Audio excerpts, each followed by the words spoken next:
Marvin, how are you doing today? Hey, good morning. Good morning to you. It's so good to see you. It's You're good to here be in here as DC? well. You're in DC right now? Well, right outside of DC, I'm right here in Silver Spring, Maryland. So yes, Okay, next door. So you're experiencing this lovely rainy, cold weather here, huh? rainy, dreary. Oh Yeah, my gosh, it's been a it's the B-52 song if anybody knows it.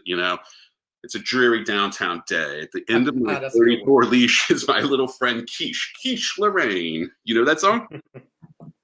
Not familiar with it, but Okay, it sounds like yeah, it's appropriate for that's right now. okay. Uh, Marvin, you are involved in supporting a lot of businesses. You help in marketing, promotions, PR. What are you seeing right now with your client base? What's new, and how are you adjusting to our new realities right now with your clients, and how are you advising them? I'm just curious. Well, Sean, that's a good question. I'm right now pivoting because I at a time I was focused my business on working solely with physicians. And a lot Hmm. of the physicians that I were working with were specialists. What I mean by that, I was working with people who were podiatrists, pain management. Those were elective procedures that people would go in and have done. Laser surgery, stem cells, things of that nature. This pandemic that has occurred basically has made those businesses obsolete right now. Not necessarily obsolete, but they're not taking in patients. Hmm. So in the state of Maryland, basically, if any elective procedure or anything that you want to have done, you have to put on hold right now because everything is really focused on the COVID-19.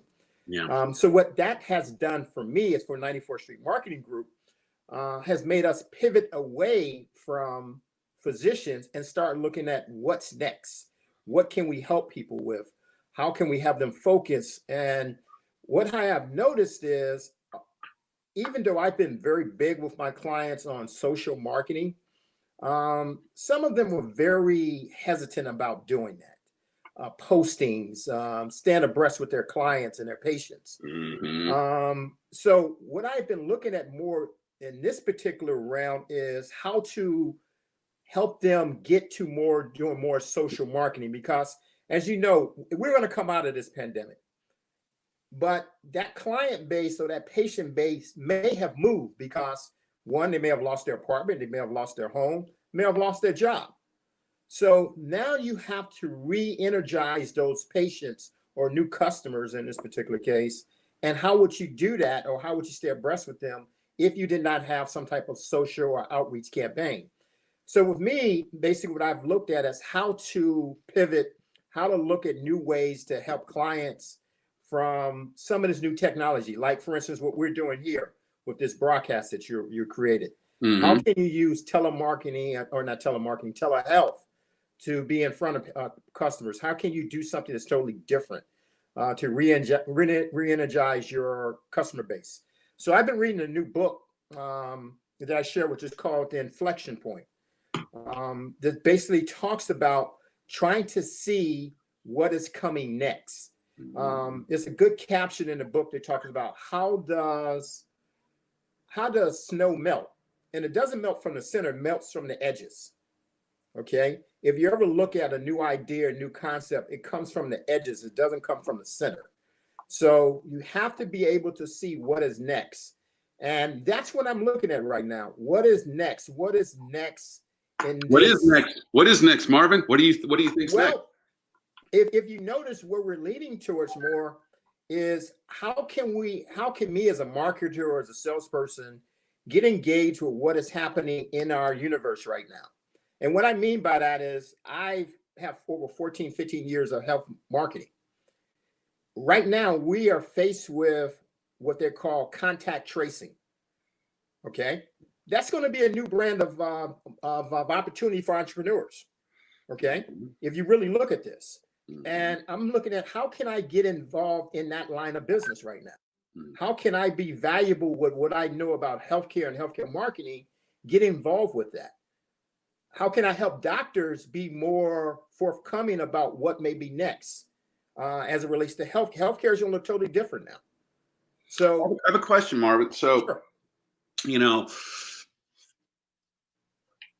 we're the same kind of cut from the same cloth. We believe this, and I believe you believe this, that there are more opportunities now than there ever been.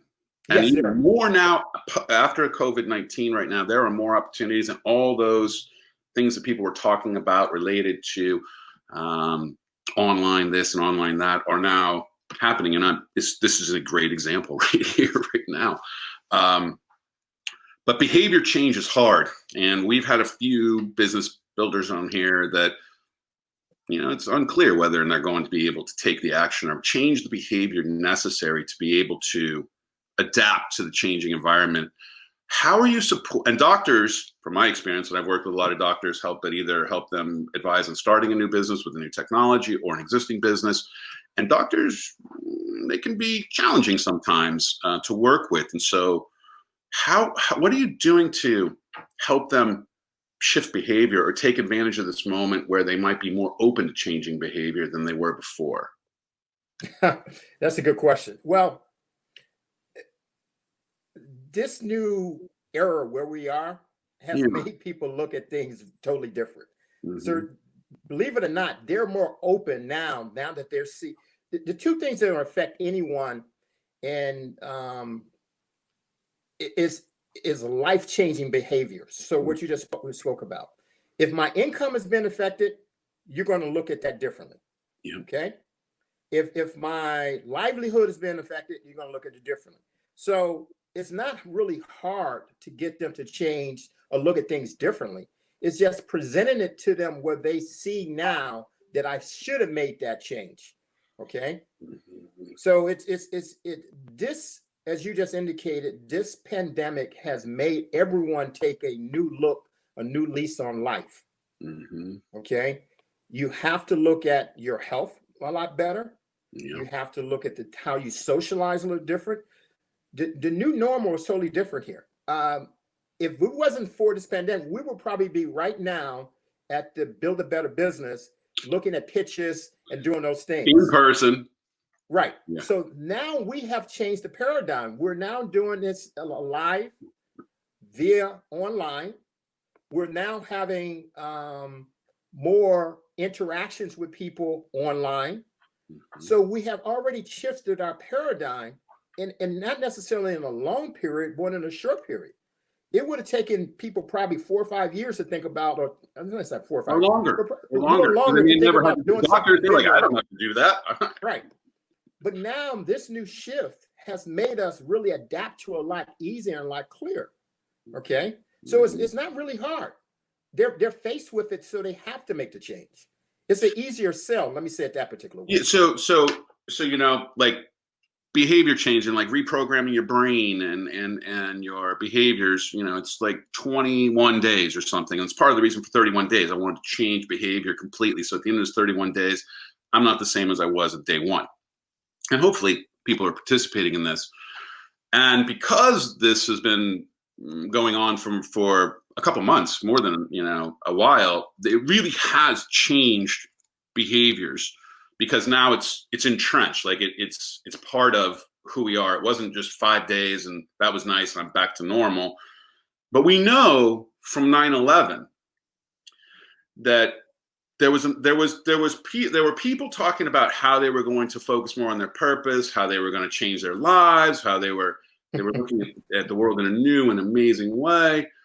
And then as time slipped by, they went right back to their old patterns and old behaviors that they had prior to 9/11.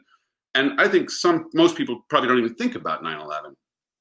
I just happened to be in New York at that time, so I think about it often. What advice, what recommendations would you have for people to avoid falling back into a trap of going back to the way that was before, particularly today, because the train's left the station? What are your thoughts around that? Like, of helping people avoid going back to the behavior they had before once we get through this COVID-19 and keep going with this new creative, stretching, transforming opportunity that's in front of us?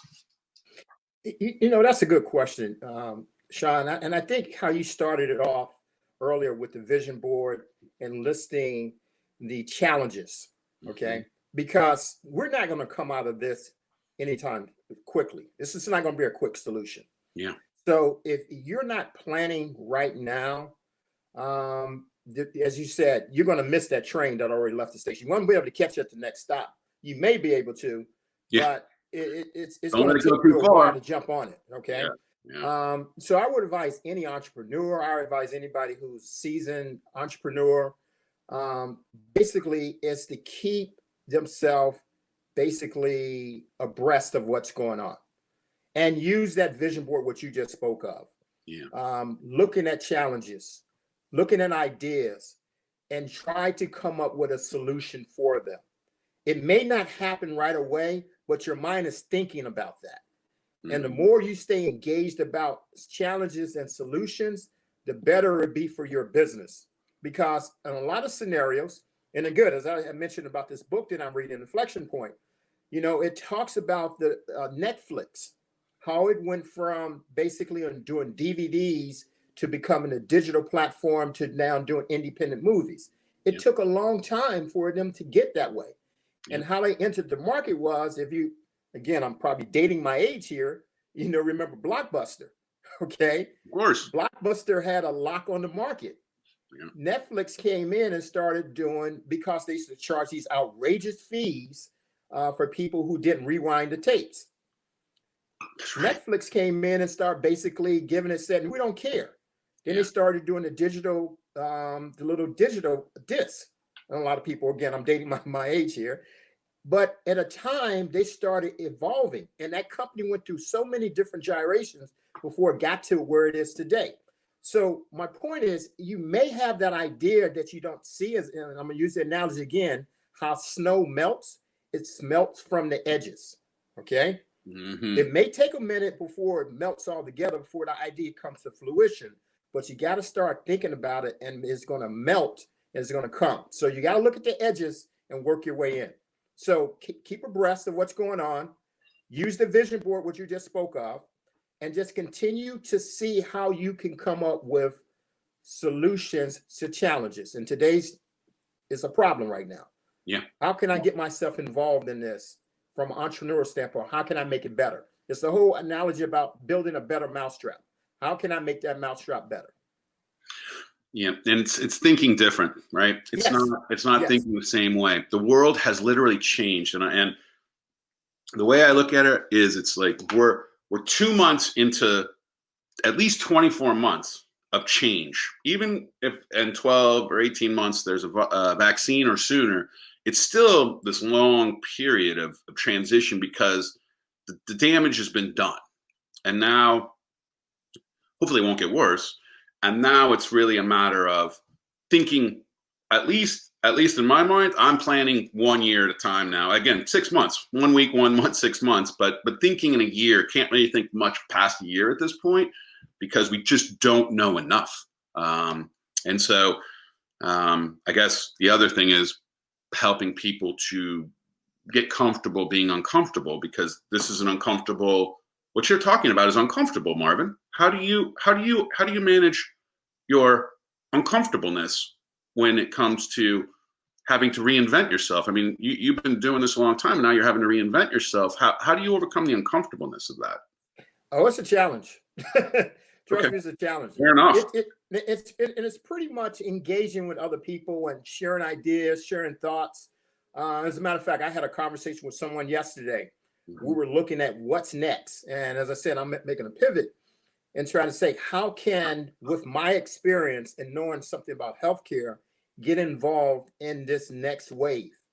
And so we were looking at what's next: cleaning, sanitation, as I talked about the contact tracing. What is the next thing? Or do you want to get into basically providing personal protection equipment as a business? So I'm just thinking and thinking and thinking. And as you know, as an entrepreneur, you're always looking at what is next and how do I get involved? And it's just a matter of engaging with other people, doing what we're doing right now to share and bounce off ideas. That's how I've been trying to stay motivated and active. That's great. is keep that vision, keep those people around you engaged with you. And that has really helped me get to the next spot, stay unstuck. That's great. Marvin, thank you for being here. So grateful. And we'd love to have you back on again. And let's talk more about how we look around the Great. corner for what's next. Hey, Sean, I want to do this one more time. For Yeah, all do it, please. entrepreneurs, I'm going to put this up. And you didn't write this book, but you're just digging it, huh? I'm loving this book. Please, Seeing Around Seeing the Around Corner, the Rita Corner, McGrath. Rita McGrath. Perfect. Yeah. Thank you It's so a much, great Marvin. read for any entrepreneur. I encourage you to read this book. That's great advice. Thank you, everybody. Okay? Thank you, Sean. Thank you, Marvin. See you again soon.